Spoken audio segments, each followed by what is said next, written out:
Yes boys, what is going on lads? Welcome everybody back to another YouTube video and it's another player review. So today we've got 86 in form Marco Reus. I'm really looking forward to this one. Boys, if you guys don't know, we're trying a little bit of a different review style. We have started it with my inform Ken. We've also done second in form Griezmann. We're now doing inform Reus. What we do is we go over a card, hop into the highlights, almost as if it's like a montage with all the pros and cons, all that good stuff in at the end. We do give my final verdict. So not only do we do player reviews, we do live pack openings, all of that good stuff. So if this does sound like a channel you guys would like, a sub does go a long way. But enough rambling boys, starting off 86 first in form Marco Reus. I believe was it 2 assists for Dortmund, and obviously he's going on a bit. I remember he was smashing it. He was probably one of my favourite players. I can't remember, I think my first FIFA was FIFA 17. I didn't start playing online till last FIFA, but I was playing squad battles offline. I was not good at all, and I remember I think Reus was the cover for FIFA 17, so he was kind of like my favourite player in a way. He was the player I was the most familiar with, and it's really cool to see him get another inform. So starting off with 5'11" with high and medium work rates. He's right-footed, 4-star is a huge dub. Going to attributes, we have to get that Hunter on him, get that plus 10 pace boost. 82 pace by itself isn't great. With the Hunter going to 92 pace will be amazing. His shooting as well of 87. With the Hunter applied, he goes to 93 positioning, 97 finishing, 93 shot power, 99 volleys, and 99 penalties. His pace and shooting will both be maxed to the very full. Passing as well is exceptional. His dribbling is nothing insane. It's not like a 90 agility, 99 balance. He's like 84 agility, 83 balance. He won't feel horrible on the ball, but he won't feel like an Mbappe or a Neymar by any means. But his dribbling does look solid. And then this is where I'm like, if a card had good stamina, he'd be going for probably, I'd say if a card had more than 68 stamina, I'd say he'd be 250, 300k. 68 stamina. He's going to need a sandwich at 70 minutes in, boys. He's going to need a sandwich or a drink of water at half time because 68 stamina is not great. His 67 strength, 52 aggression. He's physically not there. Stamina, strength, aggression. So he will have to work around that. As for traits, he's got a finesse shot. He is injury prone. He's got leadership and an outside of a foot shot. An outside of a foot shot and a finesse shot. Two very, very incredible traits. This is a lineup. I know you're asking, what's this bronze dude doing here? We are going to sub him off straight away for Dybala. Also, lads, I do know this is not a great team whatsoever. This is my road to glory, or like my second account. We do not go on this much whatsoever. So for the formation, we will be starting him off as a right cam. And honestly, boys, it'll be a big test because I'm not 100% sure on his pace as a right cam, because obviously, or a left cam, because as a left cam you need pace. So maybe he'll be better as a central cam, so he will move that around, and eventually we'll try him out as a central cam as well. But we're going to start off with him at left cam in a 4-2-2. His player instructions is get into the box, and we are actually going to have him on free roam. Drift wide, I don't want him going in behind. I don't really want him to be a drift wide player because he doesn't have that pace to drift wide and really work as a winger. So we're going to have him as free roam, which is perfect because he'll start off as a left cam, but he'll push up to maybe a striker, centre mid. He'll be all over the place. So left cam, 4-2-2, get into the box and free roam. Let's see how he does. Let's get into the montage of the best clips, and I'll see you back.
And so hopefully you guys did enjoy that little montage thing. 2 games played, he did only get that 1 goal. It was a beautiful goal, and what I'll actually do is put a text in before that, because he passed it, right? He passed it and then sprinted the whole pitch up to go into position for that pass. It was a beautiful goal, started from Marco Reus and finished by Marco Reus.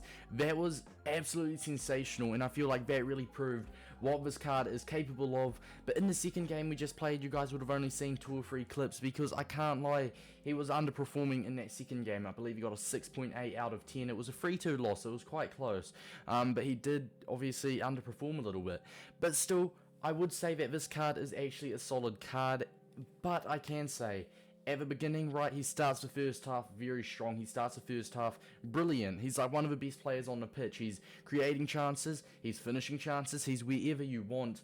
And then the second half, the stamina starts kicking in, and I feel like from the 65th to 70th minute onwards, he just becomes unusable. So if you guys do get him in your red picks, what I would do is I would make sure to have a super sub ready for him.